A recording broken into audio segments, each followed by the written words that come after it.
কিছু কিছু আনন্দ খুব সাধারণ হয়, কিন্তু তার রেশ থেকে যায় অনেক দিন। গত 4 ফেব্রুয়ারি ছিল আমার কাজিনের হলুদ সন্ধ্যা। কোনো বড় আয়োজন নয়, কিন্তু যা ছিল তা হচ্ছে আমাদের সবার ভালোবাসা। ঘরের ড্রয়িং রুমটাই সেজেছিল উৎসবের রঙে।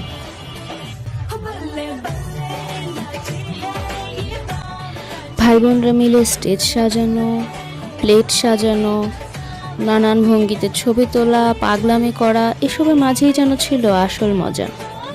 নাচতে নাচতে বরের এন্ট্রি আর আমাদের পাগলামি, সব মিলিয়ে দিনটা ছিল সত্যিই অন্যরকম। ছোট ছোট এই মুহূর্তগুলোই আসলে জীবনের সেরা সঞ্চয়, কি বলেন? কেবল ভাই বোনরাই না, মামা, মামি, মাসি সবাই মেতেছিলাম এই পাগলামিতে। এরপরে শুরু হলো হলুদ দেওয়া পর্ব। একে একে সবাই আমাদের নতুন বরকে হলুদ দিয়ে বরণ করে নিচ্ছিল।